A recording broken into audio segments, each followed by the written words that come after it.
What's up? What's up, everybody? This is Alvin Louie over at Courage is a Habit. Welcome to Courage After Dark. We have a very good guest today, a friend of ours. She's a social worker and one of the few, probably two social workers I know that has broken away from the profession and because they have been so taken over, like any of the mental health professions that you all know we love so dearly. So she's gonna really get in here, get into how and why, and we've got a lot of receipts for you, some video, some articles, and then we're gonna hear her take on it as it's just to see how how these mental degenerates now look at everything from Charlie Kirk to ICE to transgenderism and all that. But before we bring my friend over, I am going to bring my beautiful co-host, and which I know that I've been doing a few without her because we've got her doing real work, not me screwing around on live streams. But she's hopping on tonight with us, and I'm always so happy to have her. Hello. Hello. It's been a minute. It has. I'm always happy to have you on here. I'm always happy to be here. And especially because I had to come on but with the screen you can't see all the way, but just for all the Hoosiers out there, I I'm know. representing here because I'm a born and raised Hoosier. So good job to the Forever a legend, and that team is forever a legend. Unbelievable. 100%. So I just had to get that in there real quick. It's for all the huge. fans. Born and raised Hoosier, sports, all the things. Love Bobby Knight, and this is just another legacy that's going to continue. So it's pretty cool. Well, especially football, because Indiana's known for basketball, which you played, and it's a basketball state. So for a football to have, for them to be so successful at football and to go perfect like that, it's amazing, especially if anybody lives in Indiana knows that football for Indiana University has not gone well for a very long time. So it's pretty exciting. But of course, I'm mostly here because of our guest and what she's going to cover tonight. So I'm super excited about this. It is. And we've been busy, if you've been following us. We really just hit 2026 hard. We started super hard and we're going to continue on. I think Jen and I at the end of last year, we really talked about how we wanted Courage as a Habit to be in 2026. And we really made some adjustments in terms of how we fight more holistically. And I mean, we just set the tone.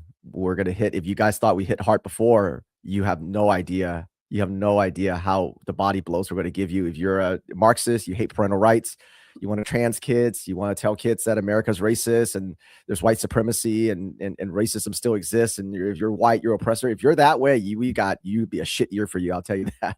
Yeah. Oh yeah. We are officially in phase 2 of Courage is a Habit. So take it as a warning.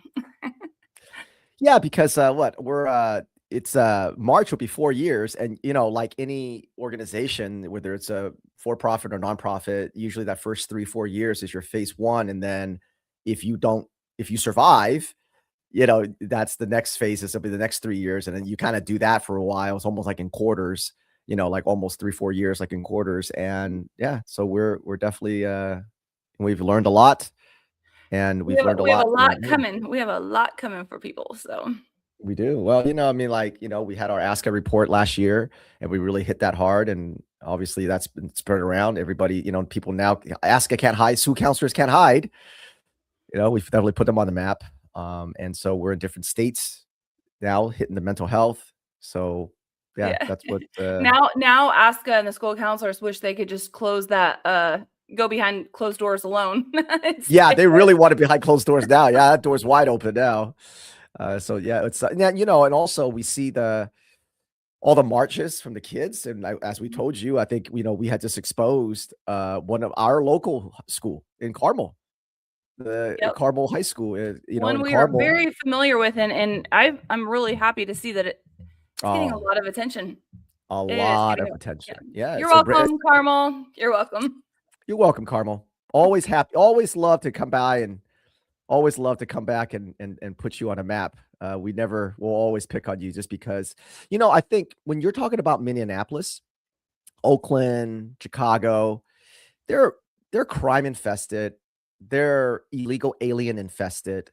Mm-hmm. Black Lives Matter infested. And it's they're shit cities. There's cities that if they dropped off the face of the earth, the America would be better off for it.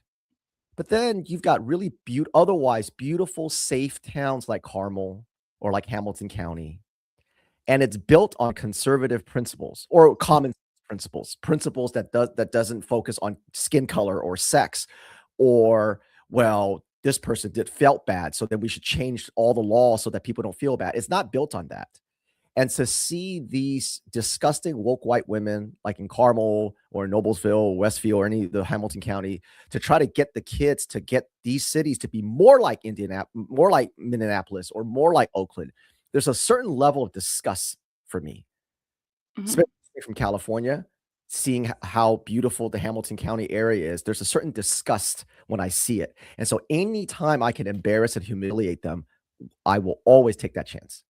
And we should, because we should, because what these people are doing, specifically, a lot of these woke mothers that are pushing their children to do these things are so ignorant of what they are having their children advocate for and what the future of that actually looks like for their children.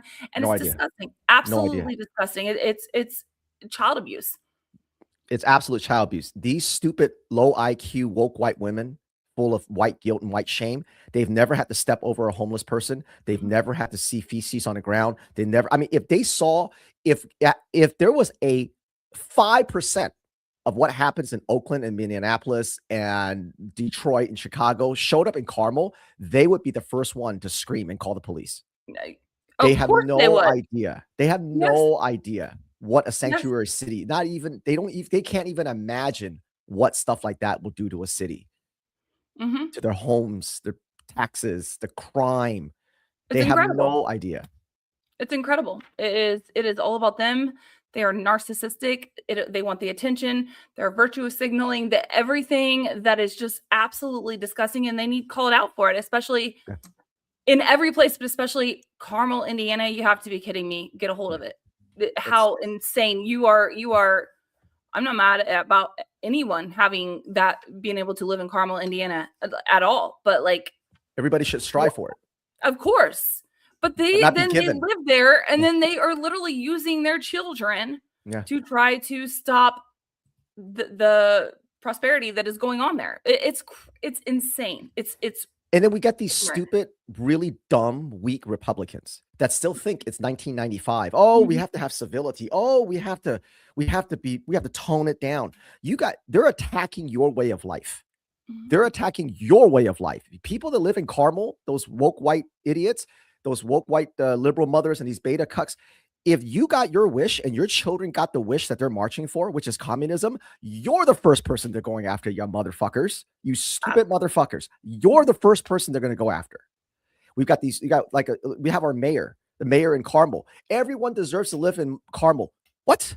What do you mean everyone deserves to live in Carmel? It's like saying everyone deserves to buy a Mercedes. You fucking work for it. What do you mean everyone deserves it? So they stack these beautiful towns with apartments, and they bring in the dregs of society.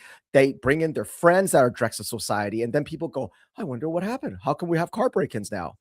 Because you are copying California policies. You get California results.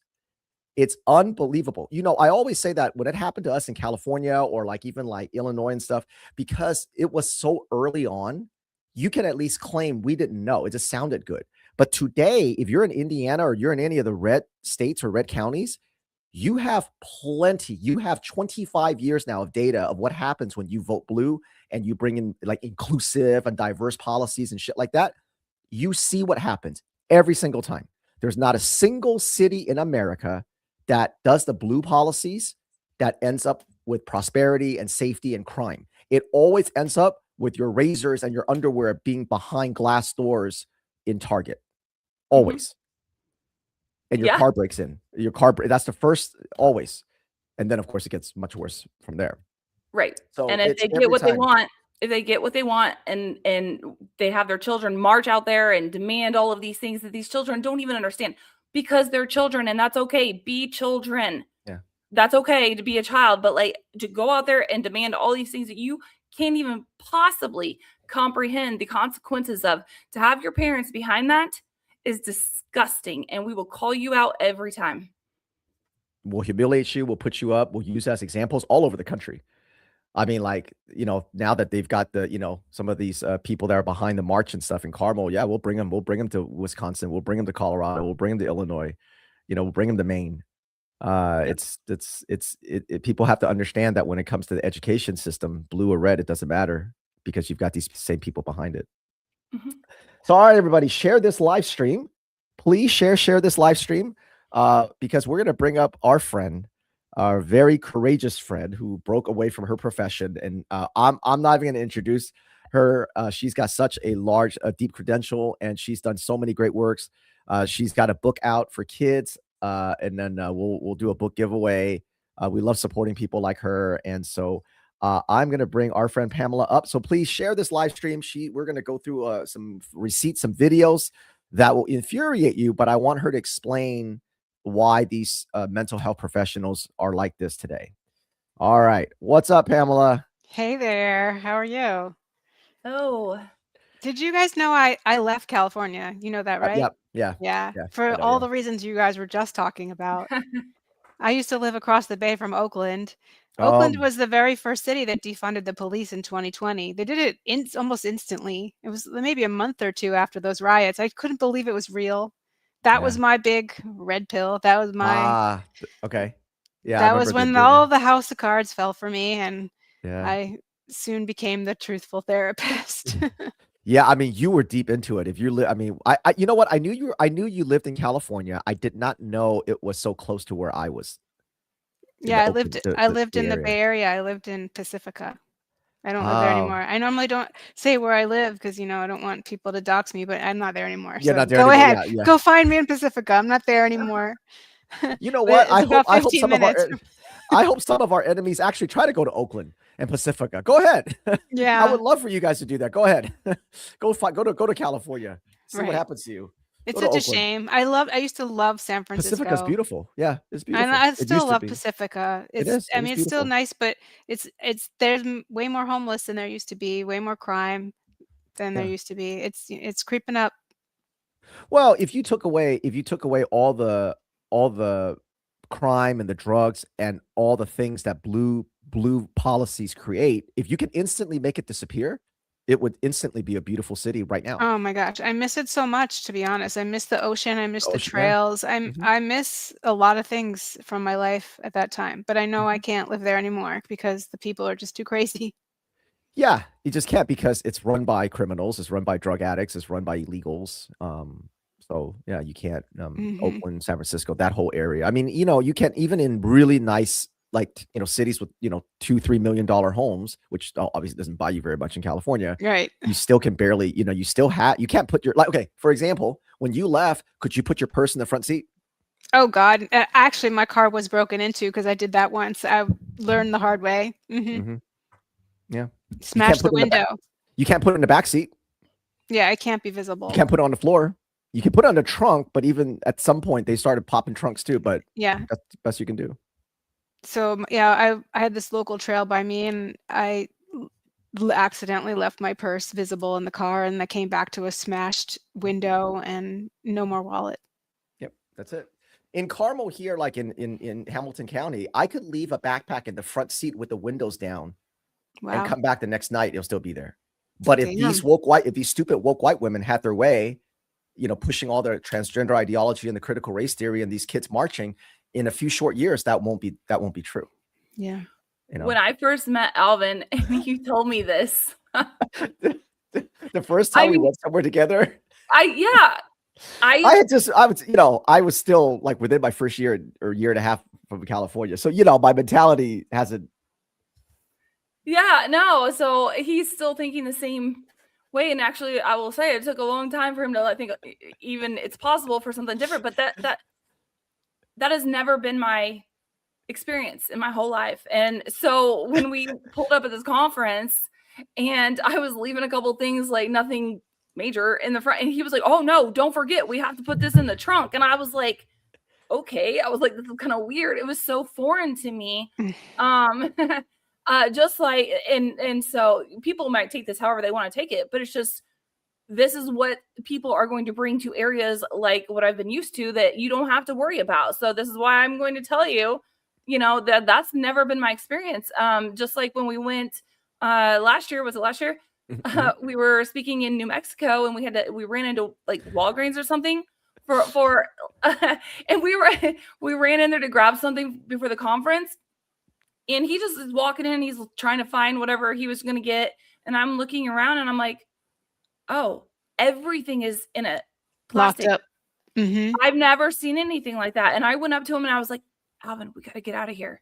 We have to get out of here. This is not a good area, even though actually it was a really good area. But I think people need to realize this, that is not normal. That is not okay. And these types of policies and what we were talking about, like in Carmel, that's a super nice area. That is what you're advocating for to bring in. It's insane. So yeah, it was, it's been I kept asking her, I kept saying, we got to put the stuff in the trunk. And she would say, okay. And then eventually she's like, why do you, yeah, I was like, why put stuff in the trunk? I go, well, people are going to smash the windows if you leave. She's like, that's never happened to me before. And so I realized I'm talking to a person who's grown up her whole life in one area. That's amazing. In a red state, right? It's always been a red state, red majority. Nobody in her life has ever talked about it. It's never happened to them. So this is literally not a thing for her. And for me, it was a big thing. It was a way of life. Mm-hmm. And so that really, if there's nothing else, that goes to show you what a vast difference it is when you have a red state, red county versus a blue state.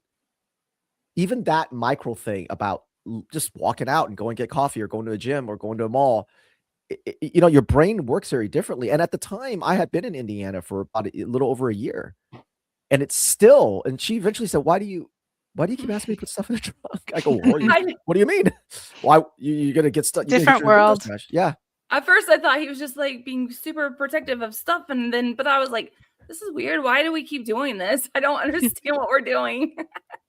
There's been a lot of little things like that we've come across. So it's, but just for anybody that lives like that, you shouldn't have to live like that. That's not okay. It's not normal.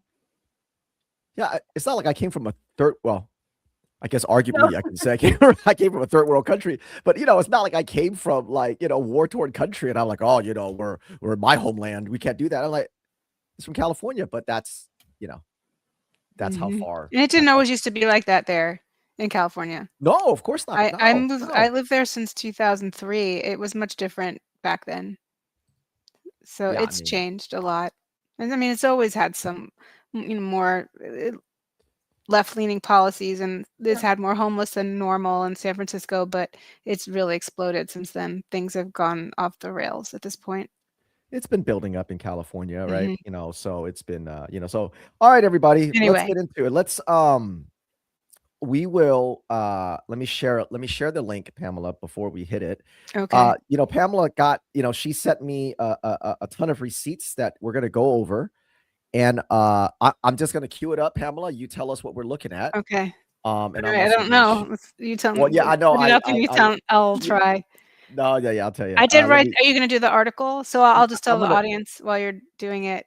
I wrote an article last year for the Post Millennial about this training that I attended, and the training was led by a few therapists and this woman who's very well known as a cult expert. And the training asserted that if you voted for Trump, or if you're any type of Trump supporter, that you are in a certified cult. And these women were so hateful. And they were very convinced that we live in a white supremacist nation and that Republicans are out there snatching Black and brown people off the street.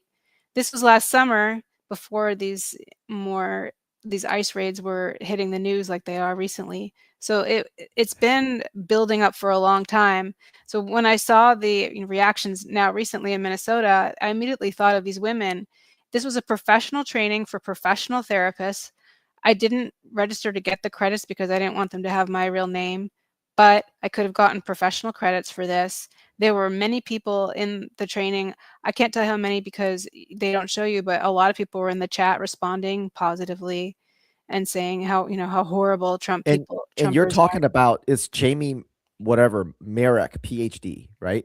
Yeah, And she's then another one is Jana Lich or something. yeah, So you're talking about these Laylich, two. You're Laylich, talking about these two Laylich. here. Those two women, yeah. These two. So the woman on the They right, look I know exactly like the way you that expect them to.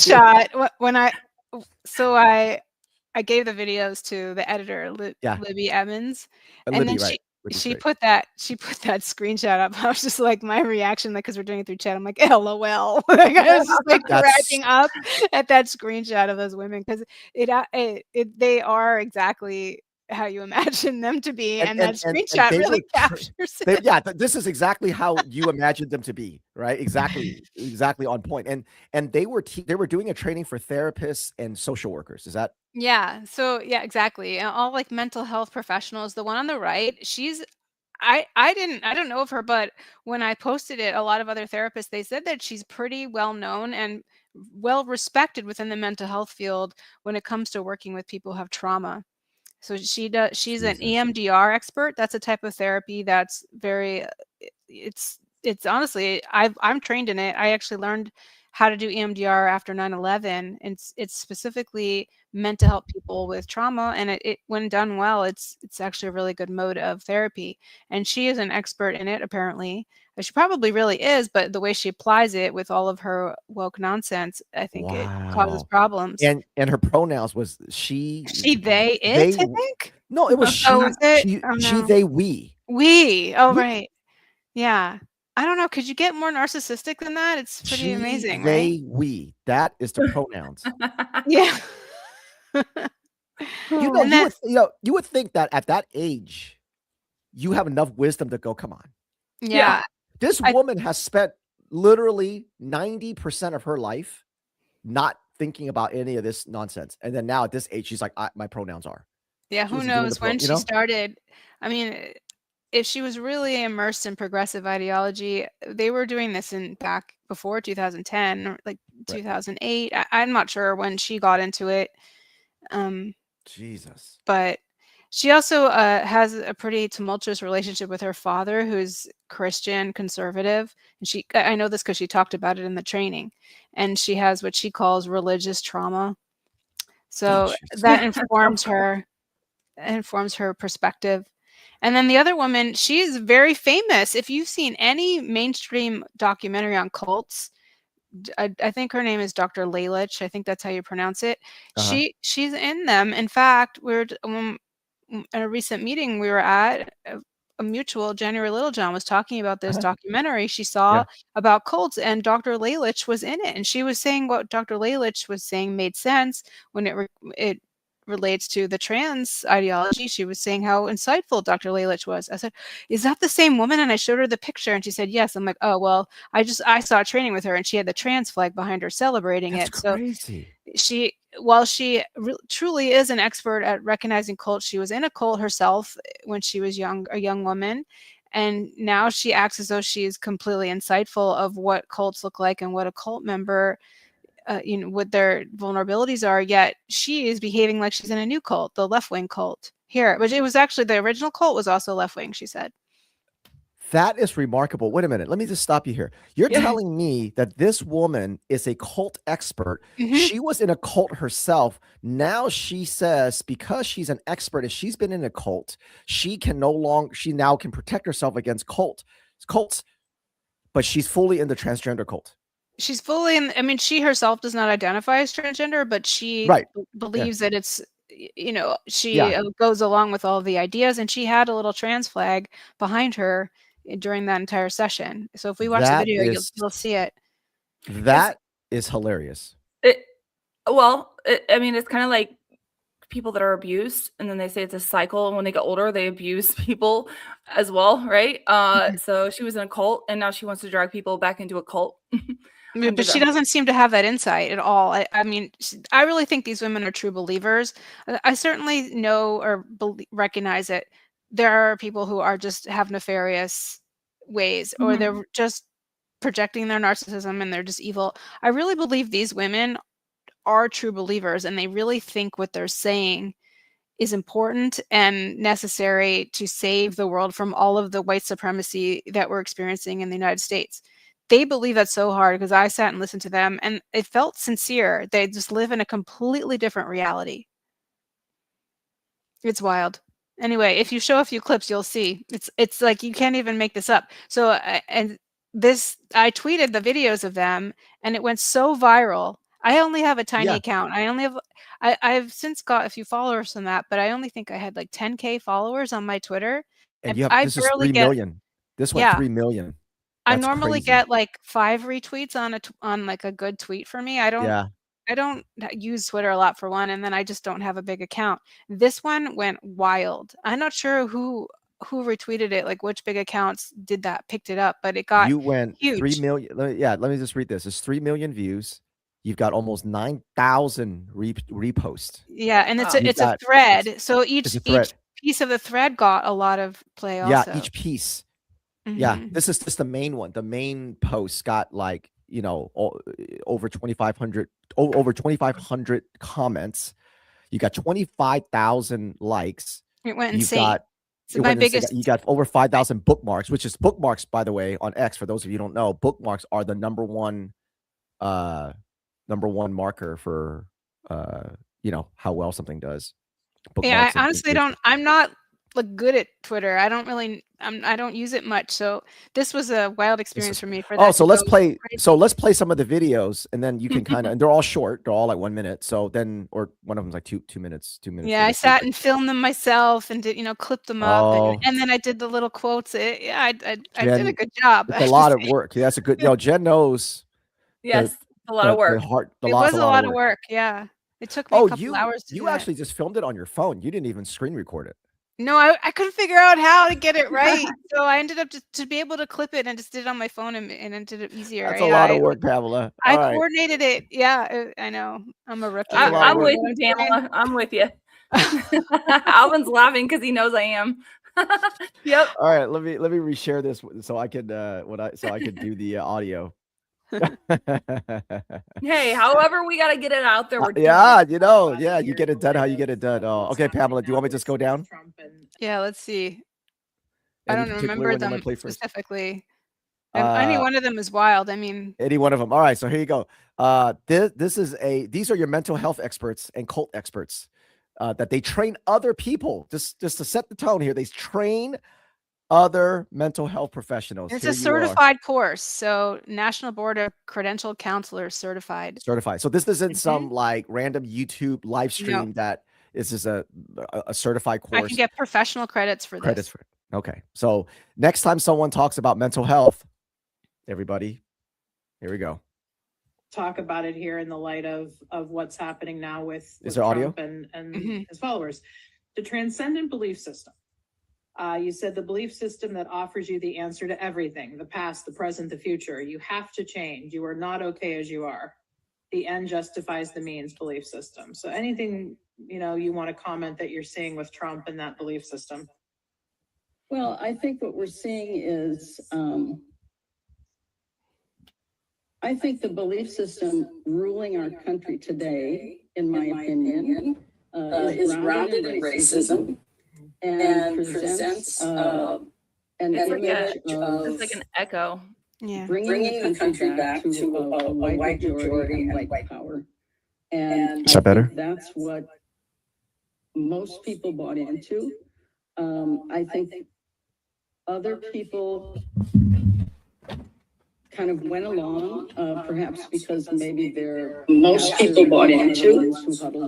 I think him and whatever. Other people, and so they kind of went along, perhaps because like I hear that echo. In my opinion, this cult on the national scale. Here, pause it because I just want to stop. She said something crazy. Yeah. I just remember when I was first listening to that, just that one line when she said, "We're bringing our country back to a position of white."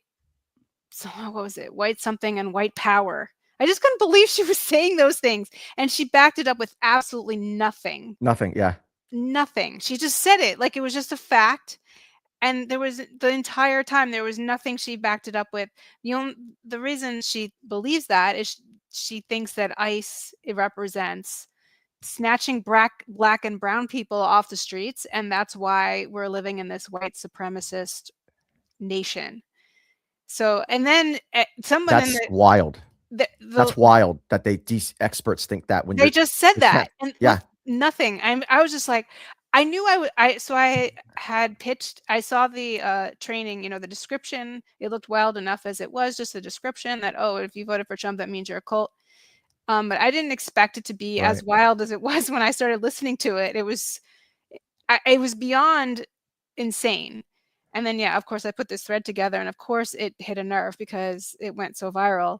But that was the line. She was describing why she thinks that Trump people are in a cult, because they're bringing the cult, because we're so racist, basically. That's wild. So, all right, you want me to keep playing, or you want me to play another one? Maybe try to a new one. I don't know. Maybe if it's too echoey, maybe. No, it's because I have this. I'm testing out this thing. So let me try another thing here. The other one that was crazy, I don't know if you can find the tweet, but the one that really got people was somebody in the chat asked, well, how do you explain Mexicans and Black people who vote for Trump? And then she said how they're illiterate, they're stupid, they don't know what they're talking about. I see it. Hang on. I see it. Oh yeah, the white women, man. They love to be that savior complex. All right, it was just insane. And that one I think maybe went the most viral because of course the minority Trump voters really took homage to that. Right. No way. Right. I'm smart. Tell me if you guys most can hear racist it. thing ever. You're the racist. It's so racist. Yeah, it's absolutely racist. They're the most racist people in the white women. I'm gonna play this. Tell me if you guys can hear it, and tell me if there's an echo still. Okay. Right. Someone's saying, I was surprised that so many Black and Hispanic people, mainly men, voted in 2024 for Trump. It made no sense in a white racist culture politically. How do you account for this? Well, I think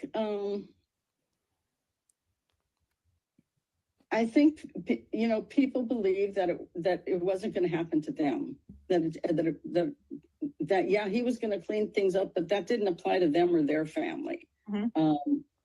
And so, and I think part of that is, I mean, I hate to call it the mob mentality, but I think part of it is sort of jumping on that bandwagon, doing what your church is doing what your friends and family are doing, like not wanting to be the one who says, no, wait a minute, I believe in vaccines, right?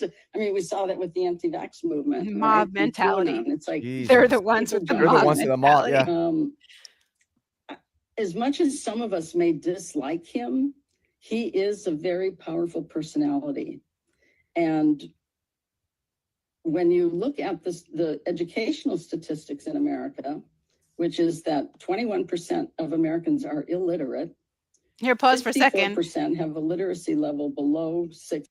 And then a lot of people commented on this because she's actually arguing for the fact that the Democrat policy has downgraded our education system. Yeah. So in a way, she's actually saying, she's arguing against the things that she supposedly stands for, because obviously government schools do make Democrat. People more illiterate. Yeah, and she's saying that right there, but she doesn't realize what she's saying. Because they're stupid. These are the stupidest people. Yeah, they're dumb people. Yeah. They don't put the two and two together because they're virtual signaling that our K through 12 is 100% left wing and Democrat. Exactly. Yeah. So they've been indoctrinated. Ladies, you're the ones that got indoctrinated. You're the ones with the mob mentality. We're the ones that broke free from that. But she's the one labeling us. Yeah. Oh, wow. That is something. And keep going. This one's crazy. Grade. That means what? That means not a lot of critical thinking, right? And so that's a lot of people that are going to jump on that bandwagon, right? Because they just don't know how to understand it any other way.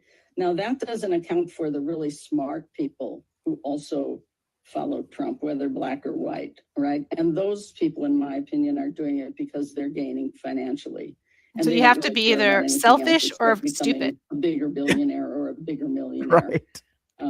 So there's a little bit of people on all sides of this. Yeah, if you vote for Trump, you're either stupid or you're selfish. It can't be that you don't want illegal aliens in this country. You don't want to trans kids. You don't want criminals running around. You don't want us to just bend over every time we deal with trades, and that we just weaken our military and put them in militaries. It can't be any of those things. I mean, can't be any of that. The narcissist. You know what it is? If you played me this video, Pamela, and you just said, "Hey, Alvin, watch this video," and you didn't tell me what it was, I'd just be like, "Yeah, I know. We're talking about Jen and I see like a dozen of them before breakfast. What do you mean? All the same. We Look these ladies up. They're very well respected. Yeah. That That's why we woman- see so many of them. Yeah, we're like, what do you mean? And I would say, well, they're probably a teacher or school counselor or something, but we see them all. They're just dumb as fuck, right? But We it's would not. It's these people that are training all of these Yeah. children, young people, and Yeah. And you can, it's hard to see, but because I actually cropped a little bit, if you look behind her, to me, it's on my left shoulder. Oh, I see that's it. that's The her trans flag. trans flag. She's got Yeah. the little progress flag down there. Yeah. Yeah. And she's a lesbian. Oh, of course. Yeah. Of course. Yeah. I right, mean, let's finish both of with- them have trauma. And I on think, it. yeah, a lot of it is gaining financially. I read a piece during the first administration about how Trump gave people a blank check to be awful. And I think is appealing for They a say lot of nothing. They people, have no you know, evidence who on nothing. They're bottle just in talking all out they their back mouth. it up with racist and nothing. Nothing. Yeah. What are you thoughts. even talking And about? It's like, oh, the most powerful man in the world or the country is Is saying it's okay. and I'm saying it's okay. Now, I also want to talk. That is. And yeah, they just ramble the whole time. Rambles, This is a yeah. 3-hour training, and they never back Jesus. it up with facts, not even fake facts. Like they don't even have. Most of the time, they just say things. They're just saying it Yeah. out of the blue. They just make these claims. They don't even say, well, when this incident happened, blah blah blah blah Play a blah. video. They don't do that. At least even edit a video or dishonestly edit a video. Or They don't put have some bullshit examples of statistics, anything. nothing. Their reason for Trump being tyrannical, in that we're all losing our freedom of speech and our First Amendment rights, was that was around the time that I think there was a reporter, there was somebody that Trump had penalized because they were lying about some statistics, and the left kind of went crazy about it and conflated the whole thing as though Trump was silencing the press. I don't know if you remember that story. And so they were Sure. they were talking about that as the reason why we're all under a tyranny and it's terrible, and that we all want a tyrannical government if we vote for Trump. But it's funny because it's the opposite. I mean, when Biden was president, I've never experienced more tyranny from the American government from any president in my lifetime. Yeah. I mean, I lost my job because I didn't have medical freedom. I couldn't breathe because I was forced to wear a mask. I mean, my entire life was impacted from the federal government in a way it's never been from any president, no Democrat, no Republican ever since before Biden, since the COVID era. That was real tyranny. That's when I learned the importance of the Second Amendment. I honestly took it all for granted. I took my freedom for granted before that. I realized, oh wow, being an American and what I have, my freedom of speech is so important. I did protest and all that in California when everything was locked down and I lost my freedom. So that was tyranny. And what they're talking about is just some dumb headline that doesn't even tell the whole truth. And they're training people to and this is an educational academic training. This isn't just, like you said, just some one-off YouTube.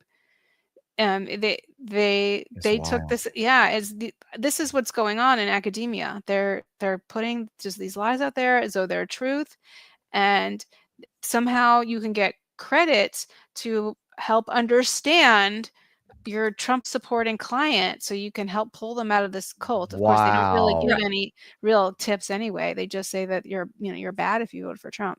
So for anybody that's listening, and I don't know exactly in that field, but as far as teachers go, right, it's professional development, points, credits they're required to get each year. And that's what you're saying, is that they were able to cover credits in that aspect from this training from these women. That's what this was. Yeah.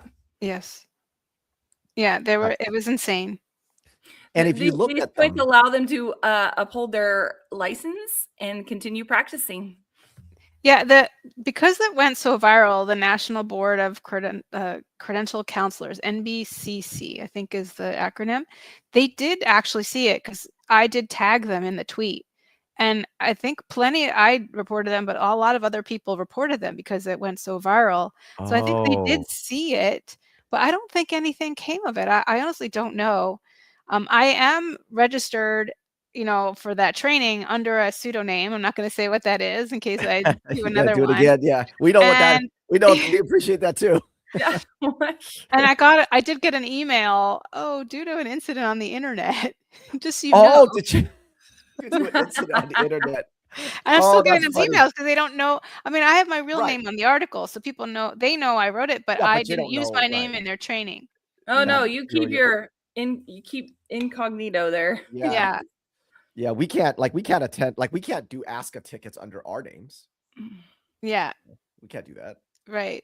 So that's how I was able to expose it. That's wild, man. And when you look at them, when you look at them, they are legitimately people that they just, when you look at them, they're just like, there's something not healthy about them, just looking at them.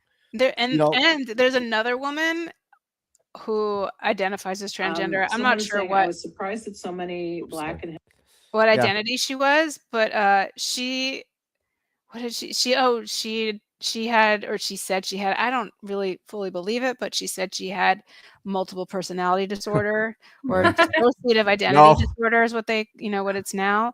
And she was proud of it. Like, oh, I have all my alters and this and that, and I'm a great therapist and I help people with using my alters. I don't know. Right. All this stuff. She's a therapist and she's so mentally ill. I actually don't even think it's real. I think it's made up or at least exaggerated. And she was so childish. She had all these like stuffed animal keychains behind her and just very infantilized. And they had her on this training? And they had her on that training. I think she might be in that thread. I think I put her in the thread in one of the. Oh my God. Okay. I don't know.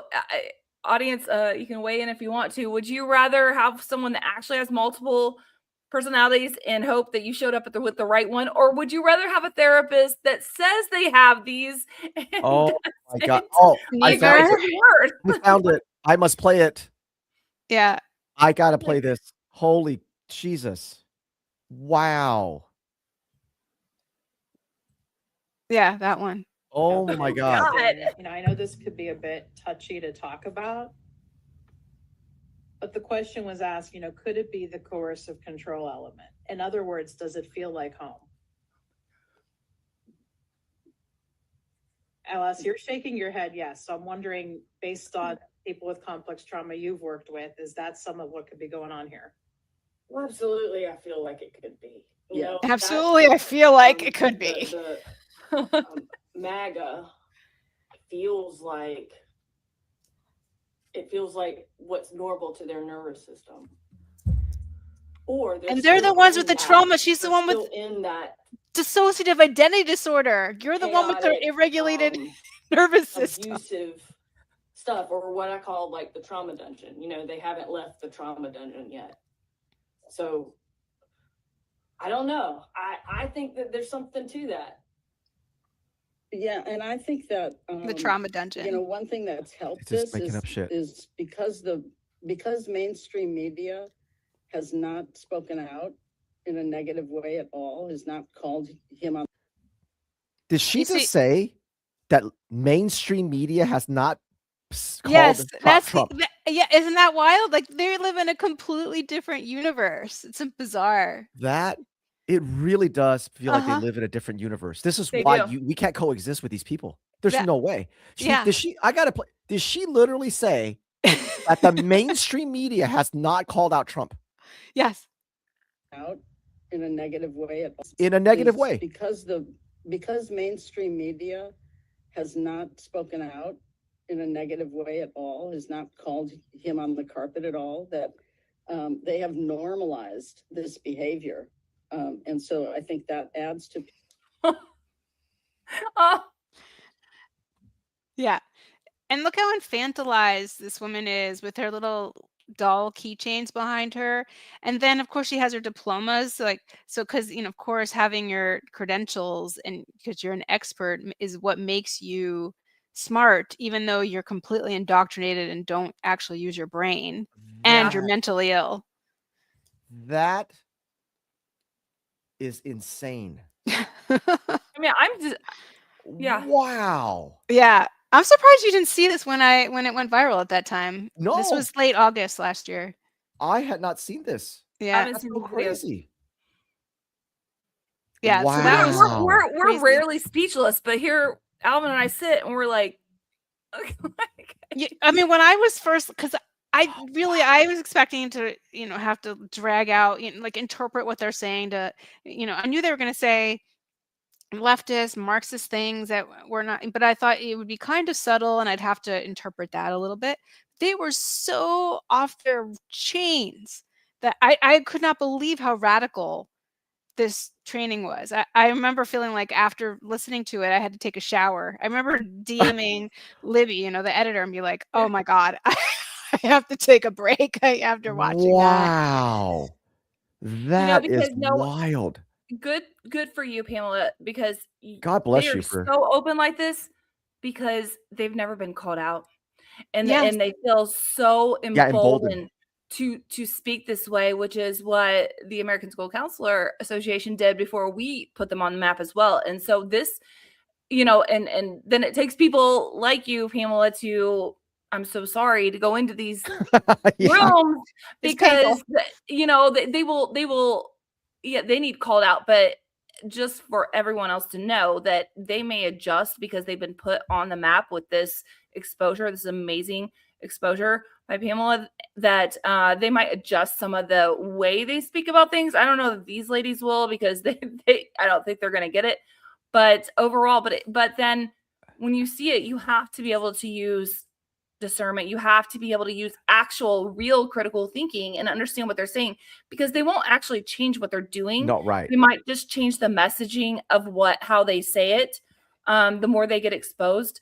However, this is hands down what has to happen. And so I totally applaud you. Like, this is fantastic. By the way, this is the second time they ran this training. They had it before. How many? I mean, it's like we need a review process of all of the oh my God.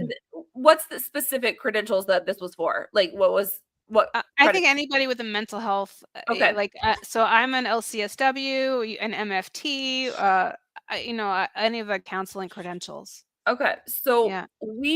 I mean, this is proof that we need a review process to see how many people in that field have received credits from webinars and training like this. And then those credits need to be revoked immediately. And you better go make them up somewhere else, or you're out, because you don't have the credits to maintain your practice. I mean, the problem is in just regular college, you know, graduate school, this is also the discourse. So yes, of course. Yeah. But we need, I mean, this is the entire process from universities to practices to professional development. I don't know how I missed this, Pamela. Yeah, I know. It's crazy. It's insanity.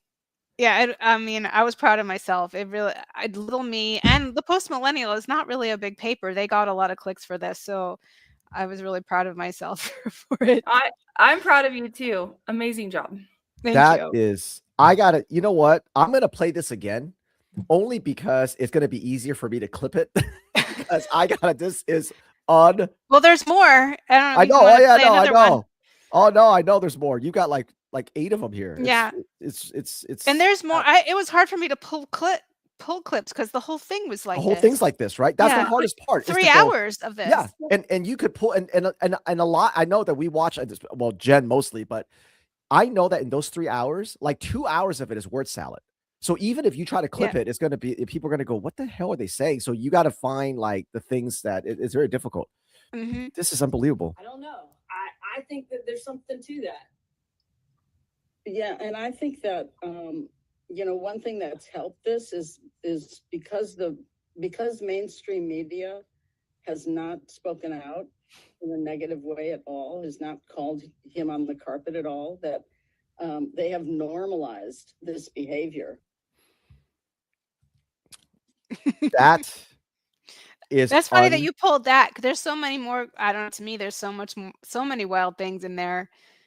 I couldn't even figure out what was the most crazy of them. Let me show you something that we're working on. This is something we're working on for media literacy. Okay, so the media has not been negative to him. Yeah. The latest example of Trump's seeming obsession with Nazism. Trump attacked for echoing Hitler. Well, to them, they think that's fact. And because these women were saying they were echoing those exact things. So clearly they're hearing that, but they don't think that it's strange that they don't call it. But the media has not been negative to him.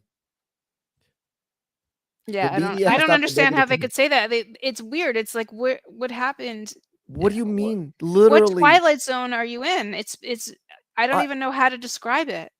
every 100% of legacy media lies about Trump and is negative to him. 100% of Yes. legacy media. There's not even a like, oh well, there's one major legacy media. No, they're all.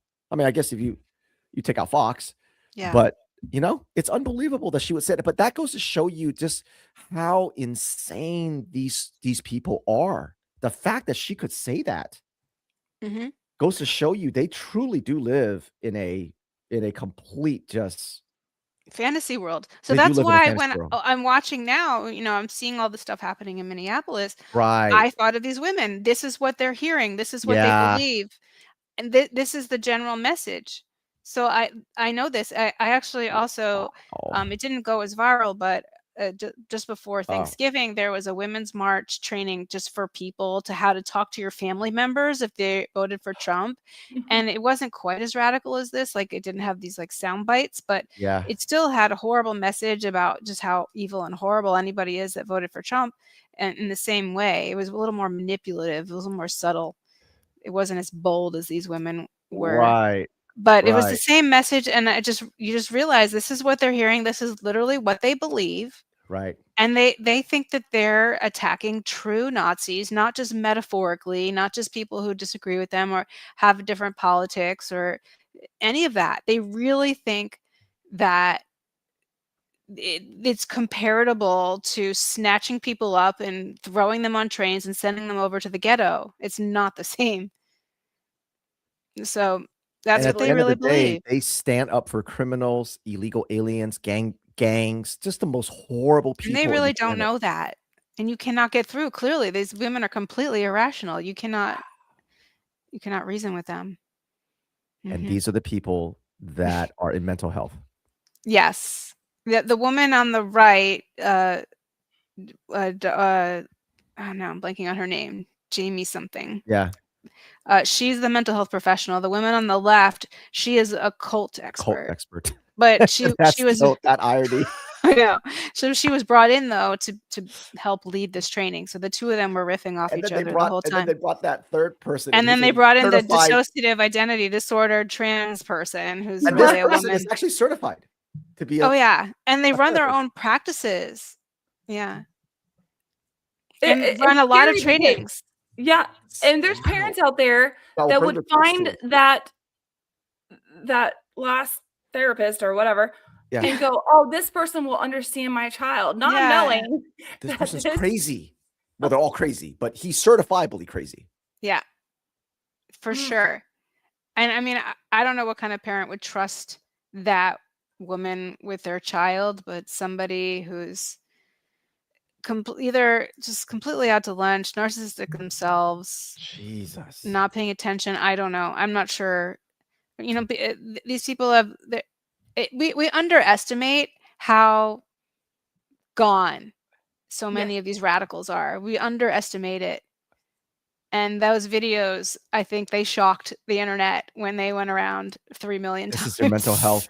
Yeah, this is your mental health. This is your, all the mental health in school, in society, everything. This is normal in grad school. And like you said, they were bold enough to do this. And I don't really think besides just maybe being embarrassed or exposed, I don't think they face any real consequences still.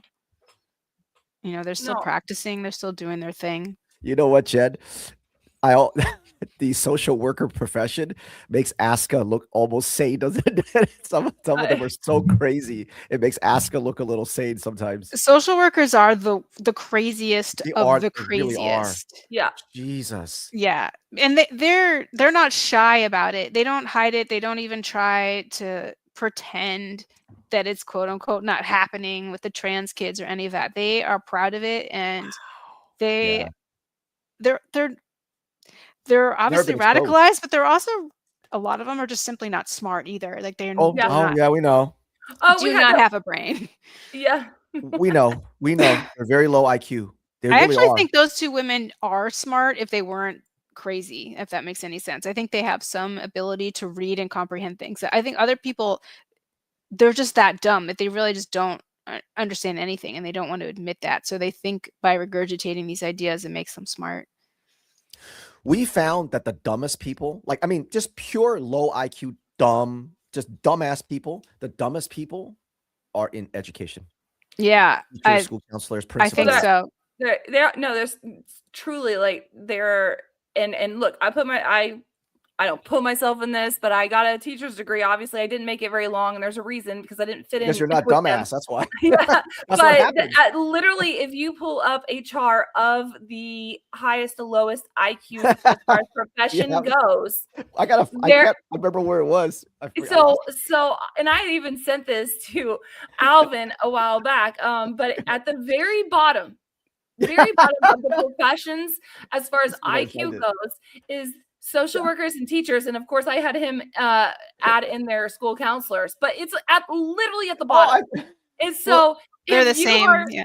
Yeah. So, Pamela, you didn't, you had to kind of skirt out because you were smarter than that. I didn't make it in teaching. So listen, it's not anything on the ones that are doing it right. But yeah, that is a fact. The lowest IQ of professions.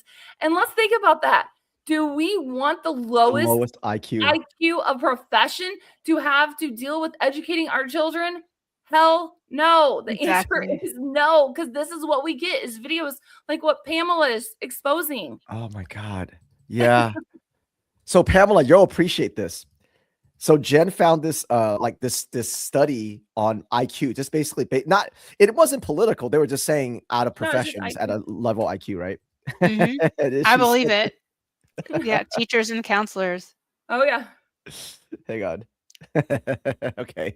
So on the very high end, of course, there are physicists, astronomy, engineering, philosophy, economics, civil engineer, computer science, medical, mechanical engineering.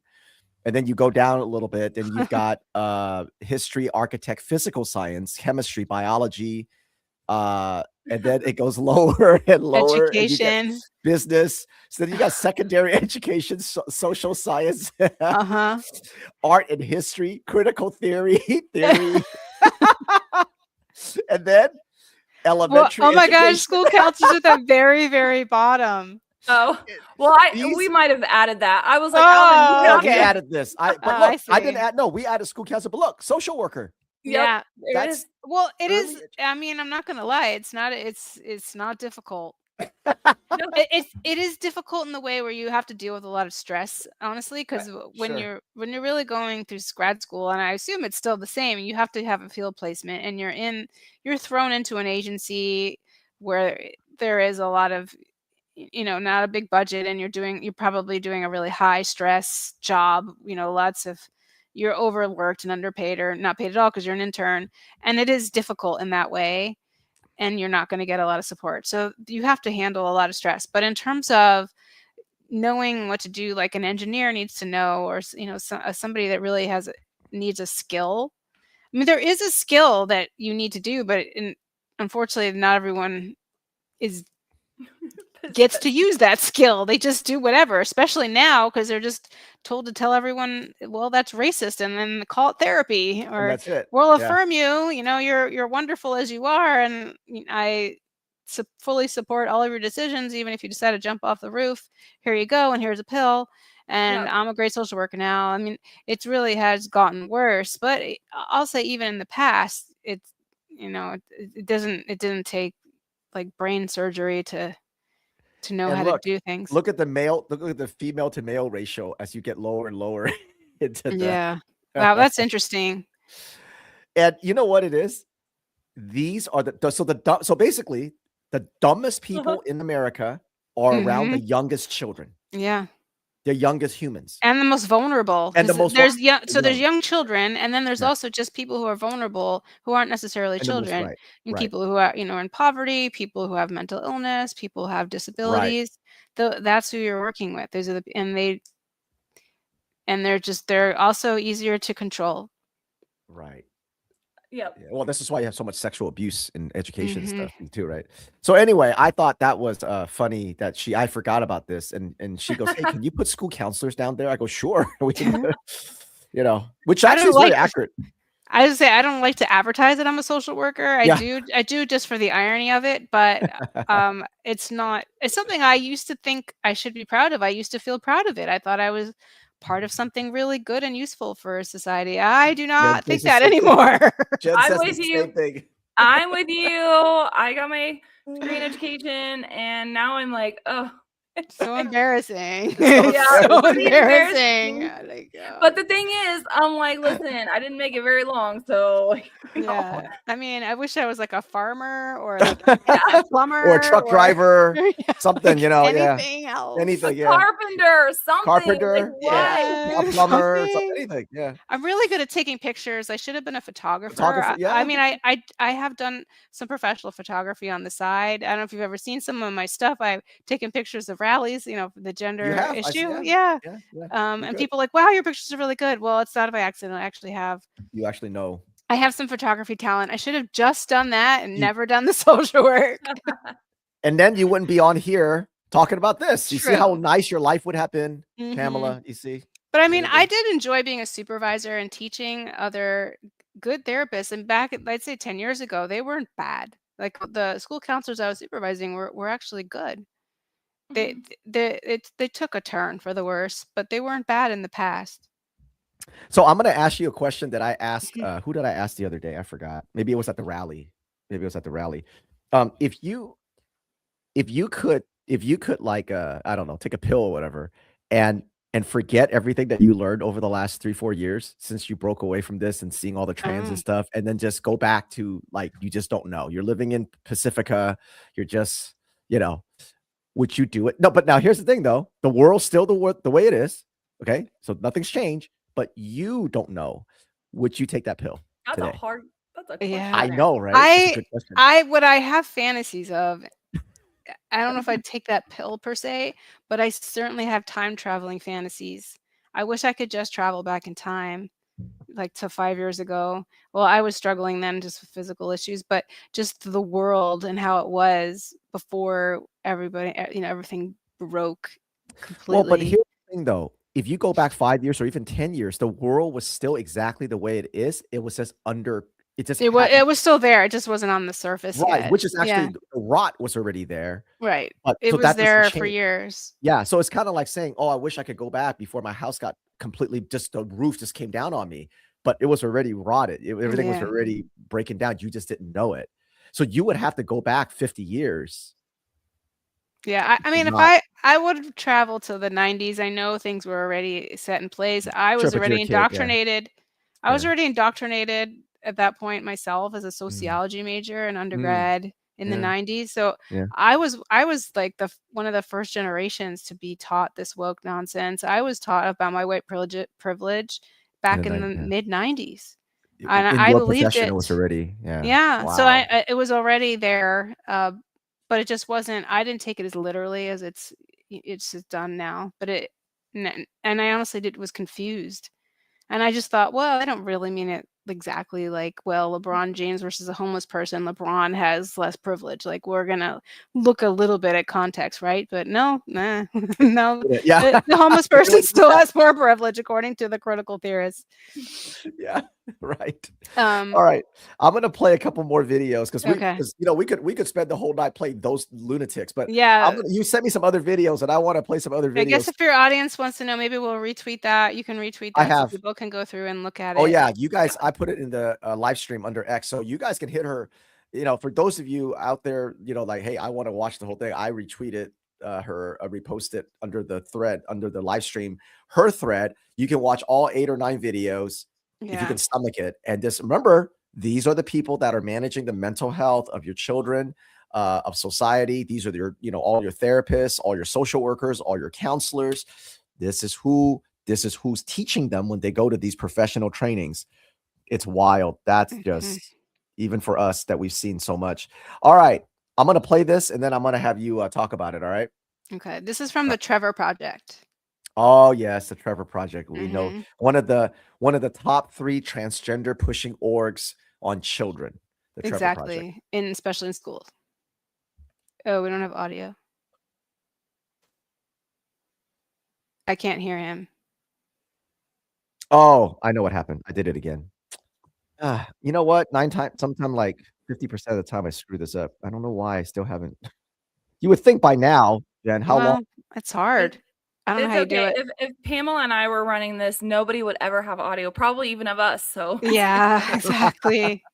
So that's the Trevor Project. I'm sure your audience knows all about them. Our audience know the Trevor Project. We lit them up quite a bit, but sometimes in society, we don't always hold the tension between what is well-intentioned and what is harmful. So in the same way, when it comes to conversion therapy, I think a lot of parents just want their kids to be okay. Growing up with unaffirming parents, it is a bit of give and take, and ultimately it's a matter of survival. I just wish I had an adult who was able to tell me that there wasn't anything wrong with me. I think that was one of the biggest impacts that would have changed the course of my life. At home, I was still wearing a mask to my parents. I was like basically deceiving them, making them think that the conversion therapy that they were subjecting me to during the weekdays was working. And I was their fixed boy, as my mother said whenever I came out. She told my father that this was his fault and that he needed to fix me. I wasn't ready to be kicked to the curb, and I didn't have a safety net. I didn't have a support system. I get the desire to protect your kid from a life that's going to be really, really hard. I get that. I also get not wanting the government to tell me how to be a mom. I hope, not only for a queer youth or a trans youth to hear my experiences and connect with them, but also for an adult to hear this and be like, hey, I want to show up for these kids as well. Emotional blackmail. Yes. It's so disgusting. They're basically brainwashing kids at school and on school and social media and everything else, but especially at school because they spend 7 hours a day, 5 days a week there. And then they go, if you don't accept them, you're a bad person. But they put that social contagion on them first. And then they make them do these videos. That was complete grooming right there. So much manipulation. Right. The beginning, what did the kid say in the beginning about, I don't know. It's just I'm not accepted. My parents, at home, I wish they would tell me I was okay. And if they just told me I was okay, like if they basically go along with my lies, then that shows that they love me. Right. No, that's not how it works. That's not how it works at all. And this video is actively turning kids against their parents. It's also lying because that one kid, that's one of their favorite lies, is to say that both gay kids and trans kids are getting kicked out of their homes in droves, and that's not true. There's no data to back that up. And they're trying to manipulate the parents that see that to say, oh, well, I won't be that parent, so I'm going to do exactly what you tell me because you're the expert to tell me so that my kid feels okay and accepted. But in the long run, we're talking about sterilization and all these lifelong health issues. And then also just avoiding your whatever is underneath it, like probably trauma, and being a part of this radical movement. So they're radicalizing these kids to turn them into little activists. And it's really, you can just see how crazy manipulative these people are. They're just using that term conversion therapy is manipulation in of itself, because what does that even mean? Conversion therapy, you mean exploring what is going on for you and asking you what are your influences and what, helping you figure out how to be in touch with reality. That's what you're calling conversion therapy. But they don't explain that. They just use this very charged term and they manipulate you. So we have a thing up at our site under language contamination. As you know, we talk about language a lot for this very reason, right? They use your vocabulary, but not your dictionary. So when they say conversion therapy and when normal people think about it are two different things. And so up here, this is our definition of conversion therapy. And child mutilation advocates define conversion therapy as any therapy that addresses a child's pre-existing physical and mental comorbidities, any questioning of a child's self-diagnosis of being born in the wrong body, any opposition to the affirm-only model, including irreversible drugs, double mastectomies and castration surgeries. That's what they consider. Exactly. If you try to prevent that, they consider that conversion therapy. Would that Yeah, be and and it's so Orwellian because of course they're talking about they're doing the real conversion therapy. right? Because if you talk about wanting to help a child be comfortable in the body that they're born in, that they're born as, that they just are, instead of converting them into something that they're not by using radical hormones and surgeries, you're somehow the conversion therapist. It makes absolutely no sense. Right. Yeah. Yeah. It doesn't. So that's yeah, it's all manipulation. You can hear it, and they're trying to say. So the reason actually I was pulling that up too is that right there is like the manifestation of cluster B manipulation. If you're familiar with borderline personality disorder, that is what borderline personality disorder people do. They say if you don't go along with what I want and what I'm saying and my demands, then something really bad is going to happen. I'm going to slit my wrists. I'm going to jump off the roof. I'm going to something, right? Or even just I'm going to have a big temper tantrum, and it's a threat. And that's what they're doing right there. So they are teaching young people to have personality disorders. And this is supposed to be a suicide prevention agency. And borderline personality disorder, the most prominent feature of it is suicidality and poor emotional regulation. And the way people are suicidal is they make these gestures because they have all this abandonment issues. They have fear of abandonment, and instead of addressing the internal needs, fulfilling that internally, they're always grasping for external needs to fill the internal needs, which never works. So it creates more and more tension and more suicidal behavior. So it's a horrible cycle. So therapists in the past, when I was trained, especially through dialectical behavioral therapy, which is the type that addresses these types of problems, is to help someone regulate their emotions, take responsibility for their feelings, and not put it upon the external world to say, you need to do this, you need to say this for me to be okay. They learn the opposite.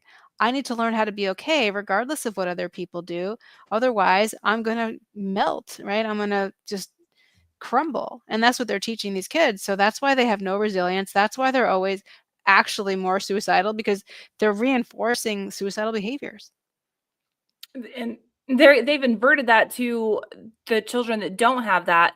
So now you have to, cater to the feelings of this. If not, you're creating these problems. This is not to bring up another topic that we're not going to go into, but I'm sure a lot of people are aware of the Don Lemon Church fiasco. Oh, yeah. And one of the things that he said to them was that this is trauma is part of the process. Trauma is part of the process. And it is, what he means is we're going to force you into trauma that you don't have any part in. And therefore you're going to change your behaviors for the people over here that need you to change for them. It's all been inverted. Yeah, it's the way to manipulate people. It's a big threat. And it is honestly similar, because what they're teaching these kids to actually put trauma on their loving parents who care about them and care about their well-being. What's the most traumatic thing you could tell a parent is that their child is going to kill themselves. That is, just hearing that threat is a trauma, and I don't think that's all by accident. No. So then what do the parents do? A lot of them, and have done, I think more maybe are kind of standing up to this, but before there was a lot of attention on this, they just went along with anything because they are threatened. And that is traumatic to hear that your child's going to kill themselves or anything like that. And so it's forcing behavior that should not be forced. And they don't know. They trust the experts. Luckily, I think now more parents are cluing in, and more of our voices are being heard. But just a couple of years ago, there wasn't another voice of reason to say, wait a second, let's question this. This doesn't sound right. I think some of them felt that in their gut, but they ignored their guts because they didn't trust themselves. And now happily, because more detransitioners have spoken out, because all of us here have spoken out, and lots more people have spoken out and gotten more prominence, that there is another point of view out there. So more parents are recognizing that. But still, there's so many people that have not been exposed to what we're saying, and they still think, a family pediatrician, a family therapist, they know what they're talking about, and they usually have gone through a lot of turmoil with this child. Usually they are having parent-child issues. There are usually communication issues, and the parent is not, is struggling with their relationship with their child. So they feel very lost, and they're grasping for straws for help, and they're scared. It's really terrible to think about, because they're taking what is already a vulnerable family, a family has many weaknesses, usually, quite frankly, and exploiting that. Yeah, absolutely. Because obviously we really deal with education, they do the same thing with children, students at school. It's the same process of using children that are very vulnerable, that have issues going on. They exploit them in order to pull the other children into adjusting their behavior and reacting in a certain way, even though there's a lot of children that know it's not right. They know that I should not be calling my friend whose name is Anna, who is Anna, Andy. They know it, but the school puts the same type of pressure that you're talking about on those children, and then it seeps out into everything, right? It seeps into the other families that don't have these things. It seeps into the community, and that's what they're doing. Everything is inverted right now, and it's intentional. They know what they're doing. This is like psychological warfare here. That's what I think. Yeah, because if you can brainwash one, so let's take a classroom and let's take not even like a big one, like a lot of public school, like 35 kids. Let's take one that's like 20, okay, 20 kids. If you only have one child in there that you got a woke white mother, something that's pushed them towards that, teachers, school counselors, whatever, and Anna wants to be called Andy, all the other, if there's 22 kids, the other 21 kids now need to deal with this. They're like held hostage. Yes. Right. It's hostage. It's a hostage situation. So either the other 21 kids needs to call her Andy, which is the most ideal, because now you've indoctrinated the other 21 kids into this transgender language. But you're going to have 2 or 3 kids that are going to go no, because they're raised right, they're raised strong. They're going to go no.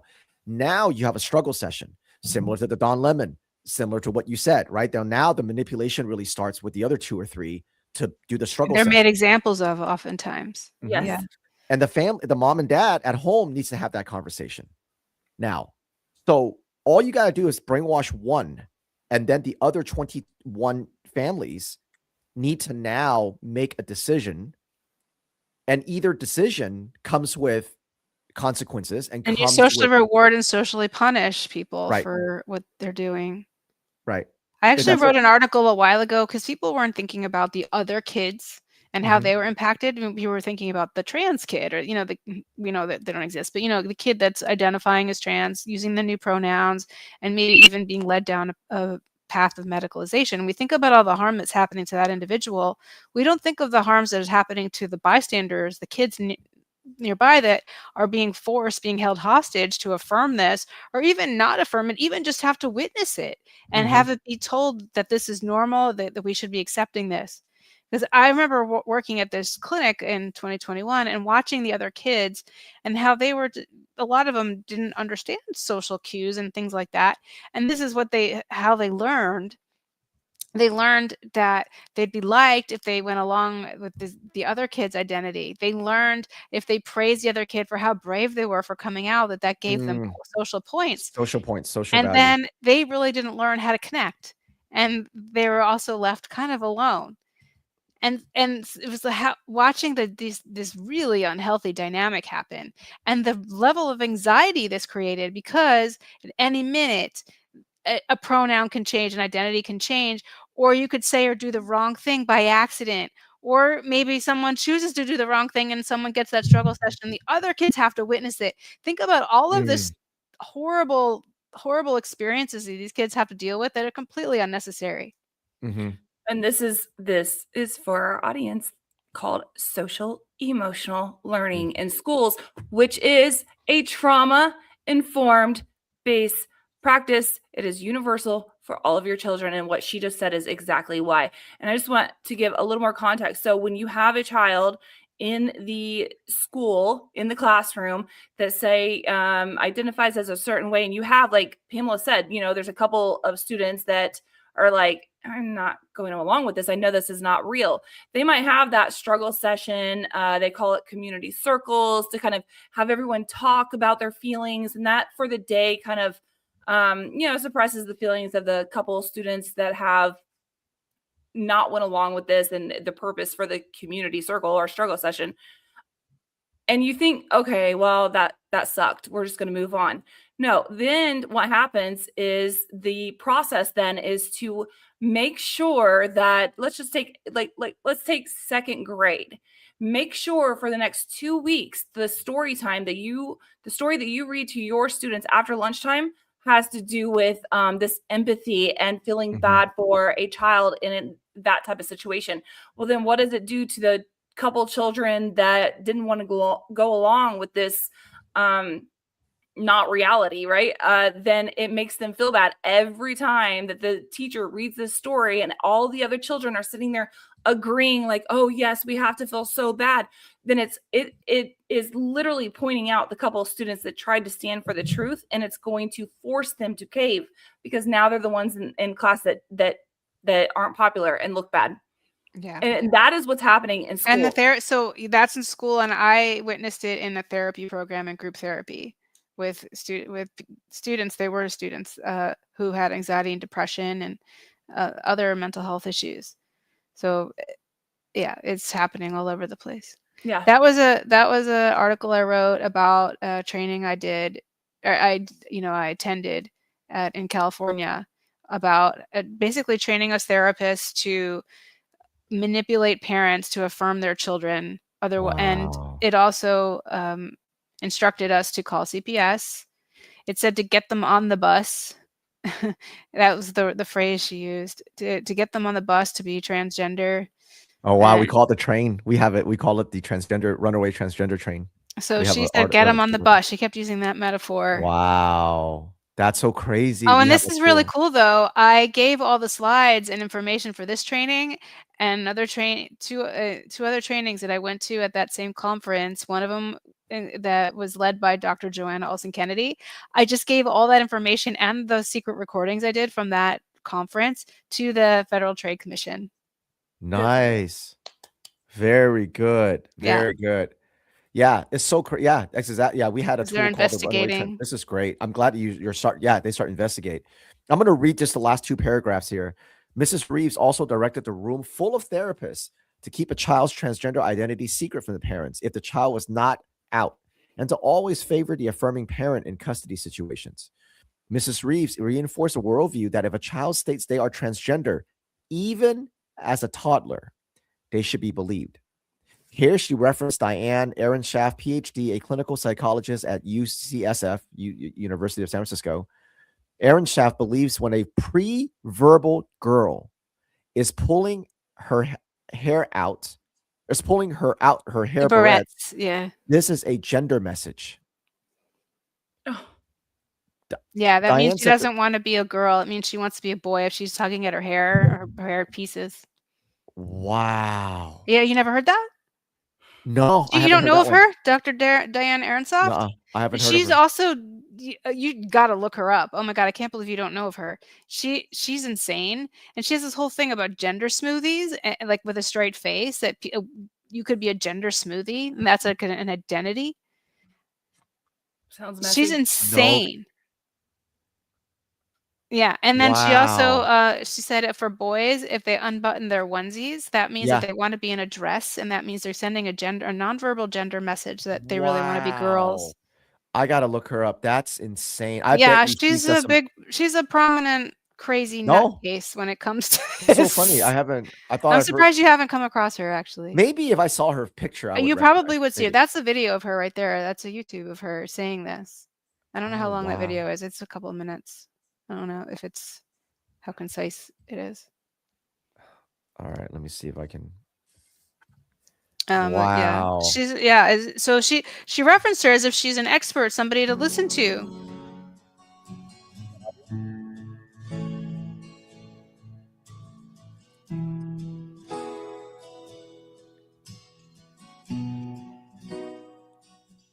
a very strong message that people have been talking about this morning is listening to the child and letting them tell us. So I'm just wondering if there are recommendations for pre-verbal children. So between the ages of 1 and 2, suggestions of how to approach the topics that we're talking about today. Okay, so the question is, what about the kids between 1 and 2 who are just developing language or may not even have it yet? They're very action-oriented. So, and at that time, this is where mirroring is really important and listening to actions. So let me give you an example. I have a colleague who's transgender, and there is a video of him as a toddler. So he was assigned female at birth. There's a video of him as a toddler tearing barrettes out of then her hair and throwing them on the ground and sobbing. That's a gender message. And when it happens not just once or twice or 3 times, that's a gender message. Sometimes kids between the age of 1 and 2 with beginning language will say, I boy, when you say girl. Those 2 words, I boy. That's not a pre-verbal, but an early verbal message. And sometimes But this is who we're dealing with. The tendency to say, well, honey, no, you're a girl because little girls have vaginas and you have a vagina, so you're a girl. And then when they get a little older, you'll hear them say, did you not listen to me? I said, I am a boy with a vagina. Okay, but they can't say that between 1 and 2. But they can show you about what they want to play with, and if they feel uncomfortable about how you are responding to them and their gender, if you're misgendering them. So you look for those kinds of actions, like tearing a skirt off. There was one, I think this was in the Barbara Walters special, where this child wore the little onesies with snap-ups in between the legs, and at age 1 would unsnap them to make a dress and have the dress flow. This was a child who was assigned male. That's a communication, a pre-verbal communication about gender. I'm surprised you haven't heard that. And the message back is crazy. Should not be to negate. This is a psychologist. And she's talking to a room full of psychologists and therapists and mental health people. I guess maybe doctors. I'm not sure who the audience is. Obviously, she's speaking in front of a hospital of some sort. Yeah, this was obviously a serious session. This was at least 10 years ago, I think maybe more. So this isn't even new. Of those expressions, but to go with them and see where they go. So that's my sense about the one. What a fucking lunatic. This is who we're dealing with, and people don't realize that. And she's taken seriously. So that woman was referenced in that training, and I knew who she was when I heard the name. But of course, the teacher, the presenter, didn't explain further. I just knew who she was talking about. Yeah, and then I looked it up for the article. So remarkable. Well, so everybody share this live stream. We're gonna play a couple more videos, and I obviously get Pamela's take on the things, all these lunatics. But definitely go to her Substack. She has a beautiful Substack, by the way. Her Substack is really great. It's really well done. Here, I'll do a quick share while we're on the screen here. It's a beautiful Substack. She takes a lot of great effort. Also, she has a children's book. If you're a parent, you've got young children, she's got a children's book called Froggy Girl that you can read to your child. And we will do a book giveaway.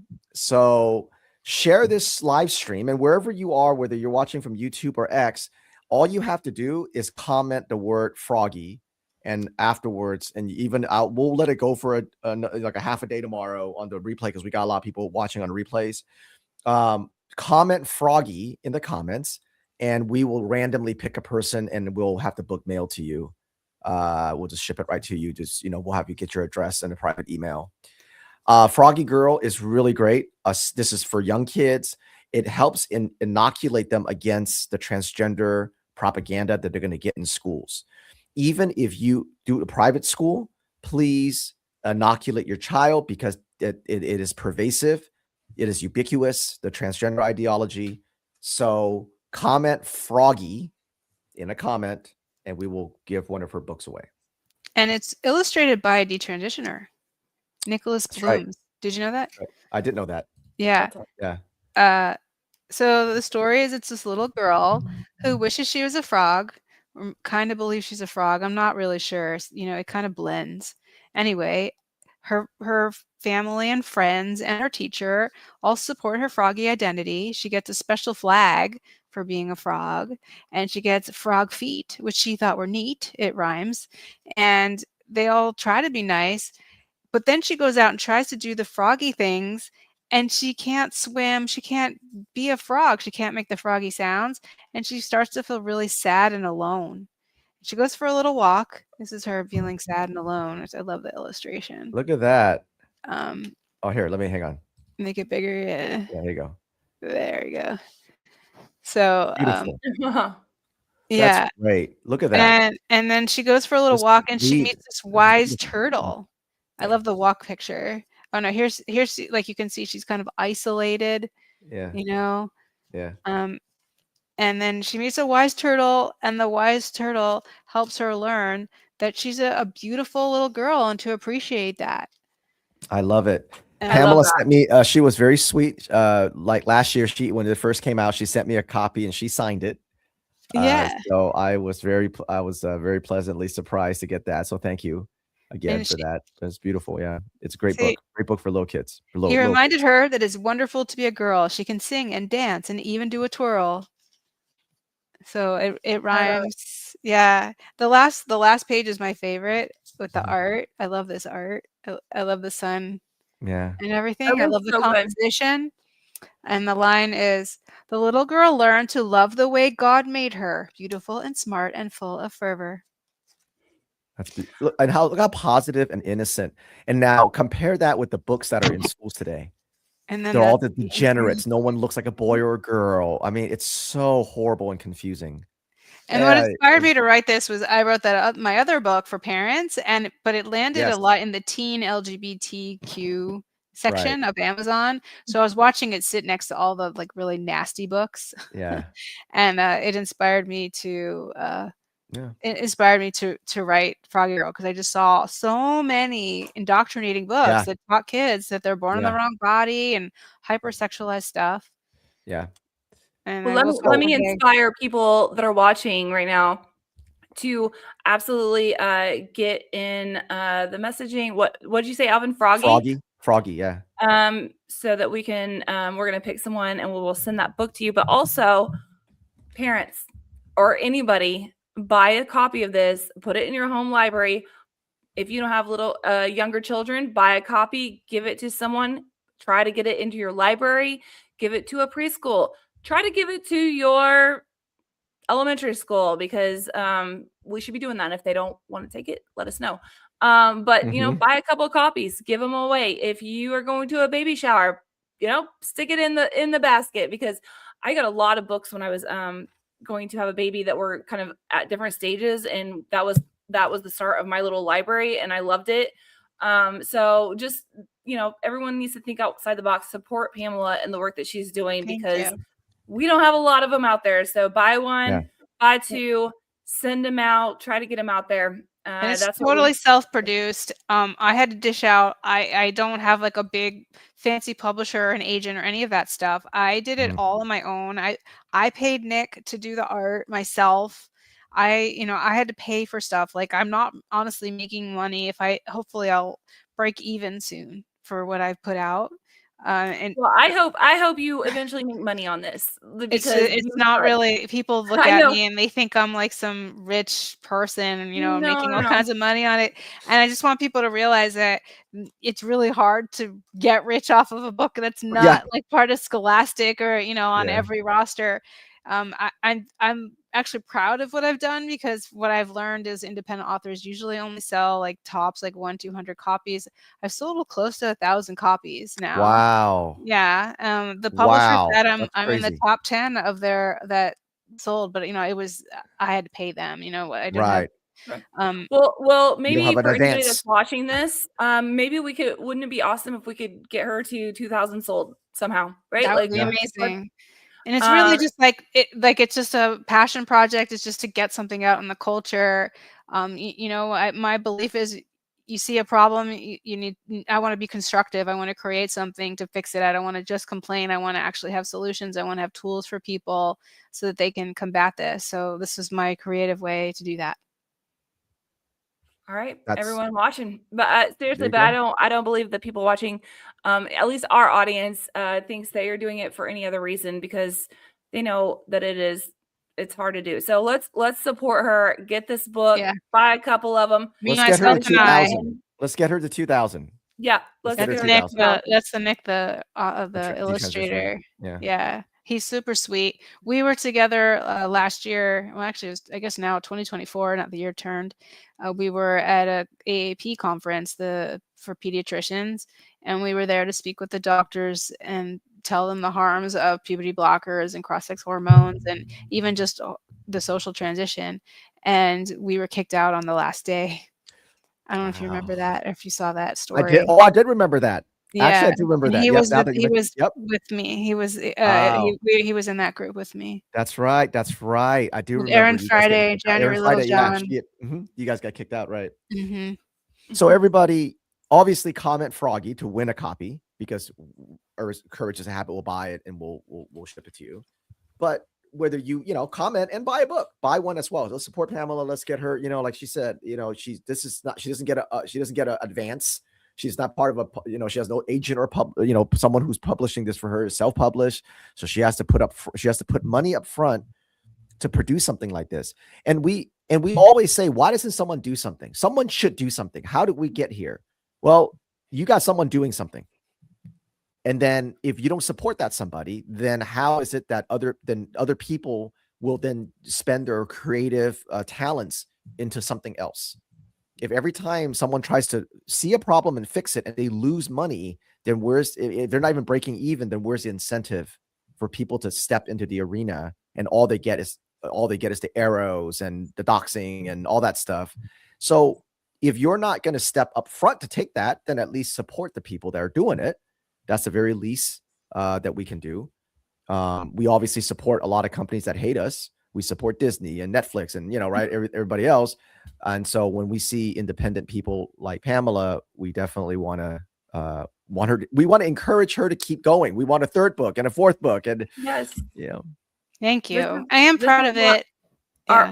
This is what our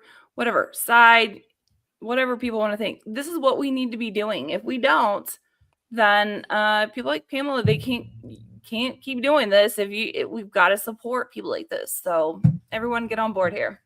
And hopefully people like it. I mean, I want it to be a product that people like. It's got beautiful art. Nicholas did a beautiful job. I mean, I like the story. I think it's cute. Yeah, I'm not going to name names, but there have been products that people put out that are a little flat. They just aren't great. Like, they have the message we want, but they're not as good. Right. I mean, I can tell by looking at it. It is a perfect story for children. Little kids, yeah. Take it from me, the teacher at the lowest end of the IQ chart. Yeah. No, but I'm not a teacher anymore. But it literally is very appeasing to young kids, children. Yeah. You can listen to the reading of the whole book on the website too, if you want to hear the whole thing and make sure it's exactly what you want. Yeah, she does the whole reading. thing, no secrets. Yeah, you have the camera shot above, so you it's really great. So you can see all the pages, you can hear all the words. Yeah, no, it's great. So comment Froggy, and then we'll take a look at it at the platforms that it's streaming on, and then we'll probably let it go until tomorrow, around sometime tomorrow, and then we'll announce a winner. Okay. All right. Can you, Pamela? I know we kept you on for we kept you on a lot longer than we had planned. That's okay. Can we do one more video? Sure. Is that okay? One more video. Okay. Let's do one or two more videos, and then we'll let you. What do we got? Let you get rolling here. All right. Oh, you're that guy. That dude. I'm gonna play it. Oh yeah. Now this one I did watch. I didn't watch the other ones, but I did watch this one. It makes sense if you don't feel a deep well of empathy for someone who made a career out of refusing to show it for others. I want to normalize that, because sometimes when a public figure dies, especially in a tragic way, people rush to say, you have to be compassionate right now. Don't speak ill of the dead. But if that person spent their life dismissing other people's pain, mocking it, minimizing it, even actively contributing to it, it makes sense that your empathy tank might run dry. That doesn't mean you're doesn't mean you're cold-hearted. It just means your compassion has limits. And those limits are often shaped by how much compassion someone showed in their lifetime. There's actually something psychologically healthy about noticing that boundary. You're not obligated to manufacture sorrow for someone who never extended any to you, your community, or people you care about. Oh, you know what I just realized? It's awesome because he made this video before Renee Good died. Yes, this is about Charlie Kirk. Right. And he did actually reference Renee Good in another one recently too. I don't But know. he filmed this before Renee Good died. Oh yeah, he filmed this right after Charlie Kirk died. So and this is great. It's perfect, right? Renee Good goes around and tries to, keep illegal aliens in this country, murdering, raping people. So perfect. That's immediately what I thought of when you were playing it. That where's that energy now? Yeah. Oh, I'm going to use that. You're this is supposed to have compassion for people. Yeah, no. Yeah, right. So this is great. This is great. He's a licensed he's a licensed therapist. I don't remember his credential. He's not a social worker, I don't think. He's some other thing. LPC. LPC. Licensed what does that stand Practitioner? for? Practitioner something. Something, yeah. Counselor? Maybe. Yeah. Lunatic. Anyway. Hearted. It just means your compassion has limits. And those limits are often shaped by how much compassion someone showed in their lifetime. There's actually something psychologically healthy about noticing that boundary. You're not obligated to manufacture sorrow for someone who never extended any to you, your community, or people you care about. I agree with him. You can hold both, I don't wish this on anyone, and I don't feel sad about it either. That's not cruelty, that's honesty. And it feels really weird and uncomfortable to hold both of those in your body at the same time. This isn't about telling you not to be compassionate. It's about giving you permission to notice whatever you honestly feel or don't feel and trust that it's valid. It makes sense if you don't feel a deep well of empathy. I agree with him. I will use him often. Right. But notice how he's weaponizing compassion. It's an interesting juxtaposition because he's talking about how important compassion is, and then he's saying, "Well, fuck it." Yeah, right. Yes. Right. Fuck it. Yeah. I don't usually curse, but that just came out. It's okay. We curse all the time. All the time. It's think about the hypocrisy there, because he's trying to basically say, I'm on the side of all the compassion. Everything about me is good and wonderful, except when I don't feel any compassion. That's also good and wonderful in this situation, because I don't like that dude, Charlie Kirk, because I think Charlie Kirk's a bad person. But he has obviously no proof of why Charlie Kirk's a bad person. No proof, Everything he knows about Charlie Kirk is a lie. Yeah. So, yeah. Anyway, it's just there's so much about that video, what he's actually saying, the words that are irritating and hypocritical, but also his whole affect, his whole way he's talking, and the the lispy talk, and it's so performative. It's so narcissistic is what it is, and it drives me up the wall. You just can feel the narcissism ooze off of him. I'm better, I'm more important, I have more moral authority than you do. And that is what makes me sick about therapists like him. I am the most compassionate, empathetic, sympathetic, name all of the emotions person, and I should teach your children how to feel them. Exactly. To the right people. Or teach you how not to feel, and that's okay too. It's okay too, yeah. It depends. Oh man, I can't wait to edit I should say when to feel them. When to feel them. Yeah. When. Right. Mm-hmm. Yeah. Illegals, criminals, yes. Anybody white that loves America, no. Yeah. That's it. That's the crux of mental health in schools. All right, one more. Let's do one more.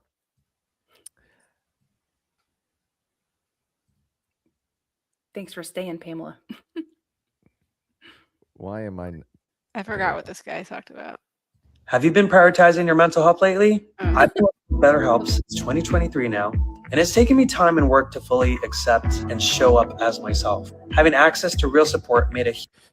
This is for BetterHelp.com. It's taken me a while to show up as myself. Myself.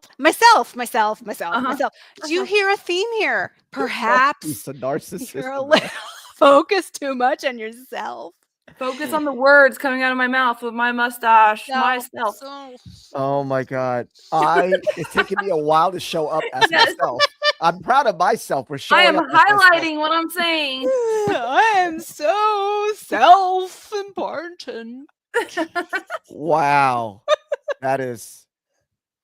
Accept and show up as myself. Having access to real support made a huge difference. I read this statistic that really hit home for me, and this month especially. The truth is, there's still a big gap in mental health care, and for our community, it's important to receive supportive care from a credentialed expert you feel most comfortable with. That's why I'm teaming up with BetterHelp to help break down stigma and make support more accessible. Even if you're not LGBTQ+ yourself, you can still help by showing up for your friends, encouraging them to get help, and learning how to be better there for them as an ally.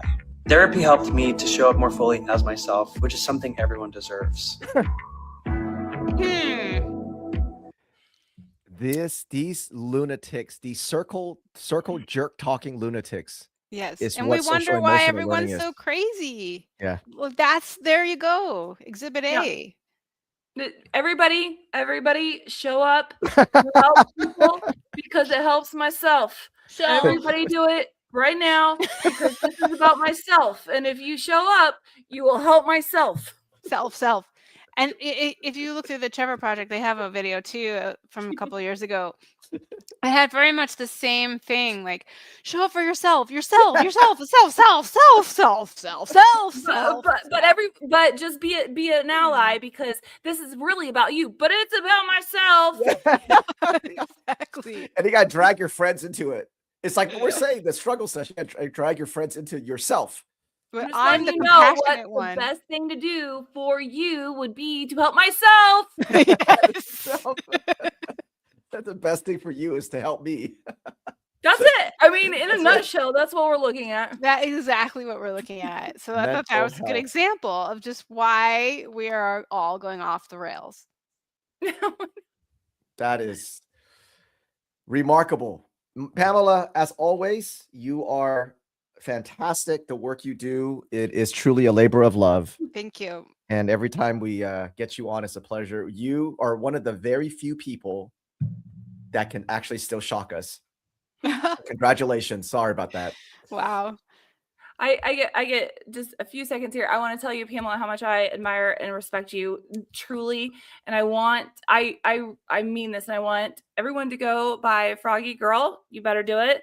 I'm going to be after you. But also, I also want to tell you on behalf of America, because I know how far in the depths of the swamp you have to go to get training videos like what you are bringing forward to help people understand what's really going on. I want to thank you. So seriously, because I know it is not fun. It's torture at times. It's brutal. It's mind numbing.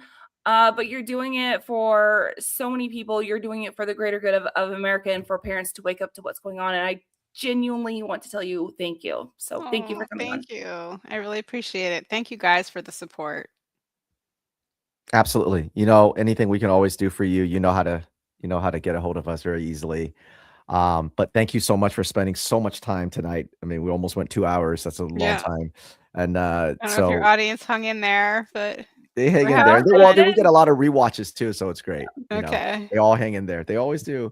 Because the stuff that we bring up and the people we bring up really is something you just don't get. You just don't see that. Yeah. We're going down to the depths of things that most a lot of platforms don't cover, because it is uncomfortable. It is very uncomfortable and really like, God, it's ugly. But you gotta be able to see these are the people that are training your kids if you really want to know why the kids' mental health or true mental health is so screwed up today. Mm-hmm. But thank you again for hopping on. And like I said, we'll look at the comments. Froggy comments, whether you're on YouTube or the back X. looks like Get Beautiful. it. Go to her go to the site, FroggyGirlBook.com. Follow Pamela on X at Truth Therapist on X. She's also on Instagram. You can find her as well. Your Instagram is a little different. It's like The Truthful Therapist. I think, right? The underscore. dot truthful therapist. Yeah. But if you type that in, that's she'll come Truth right the up. Rapist. Truth the Rapist. Yeah, I know. I Yes, get people make fun of it all the time, and I think about changing it, but then I'm like, I don't know, but it's gonna. How are you gonna? Funny. Yeah. Otherwise, this won't be as funny. Keep it. Just keep it. You keep it. Oh my God, that's hilarious. I think I just embrace it now. Yeah, you got it. Well, yeah. What are you gonna do? That's X, Truth the Rapist. Truth the Rapist. There you go. See, it's only funny when a girl says it. Not funny if it's a guy. I'm allowed to say it. She's allowed to say it. Yeah. She's absolutely allowed to say it. Yeah. That's my Substack. Yeah, Pam, the Truthful Therapist. And generally, I'm the Truthful Therapist, but that's too many letters for Twitter. That's the what's annoying about it. So I can't do the. So I had to do truth. And then truth. I think Truthful Therapist was too many letters, so then it ended up being Truth the Rapist. Truth the Rapist. It's okay. Go with it. Go with it. I should have just used my name, but now it's like too late. I don't know what to do. Maybe just use your name. That'd been okay too, I think, Pamela. That's all right too. Anyway. So Substack, X, and FroggyGirlBook.com. Follow her, buy the book, and then we'll give one away. Pamela, I'll let you know who wins it and all right it as well. Okay. All right, Pamela. Thanks so much, and we will catch you up with you later. All right. Man, she's always something, huh? I love her. I love her so much. I love her so much. I mean, I seriously that's hilarious. But listen, I mean, come on, everybody can understand how that mistake would happen. Just embrace it. Like, that's the word, man. There's no way she'd get away with that. I'm raping these fucking lies here. All right. I know she's. Oh man, she's fantastic. She is. I want to push. I want to push and find. Get her to 1,000. Get her 1,000. I know people can do it. 1,000 people. That's easy. 1,000 people buy her book is easy. Think about how many followers you have. I have. Everybody's just. It's just share a few times, and people share a few hundred times, and you'll get. And people got to buy these things for their kids. I mean, what are you going to do? No, genuinely, you have to inoculate your kids from indoctrination. You can go there. You can go and buy a book that you are going to think like, oh, this is innocent. It's about a red crayon, and you'll buy it for your young child, and think like, oh, there's no way that this can be used in a certain way. And guess what? That same book is being used in kindergarten and first grade to teach your children bullshit about trans and gender stuff. Okay. My Red Crayon is one of the books that's I know it is kindergarten. Yeah. No, I know. We know we've exposed it. Yeah, we talked about it in but this is my point. So she is writing something that's very specific, very easy to understand.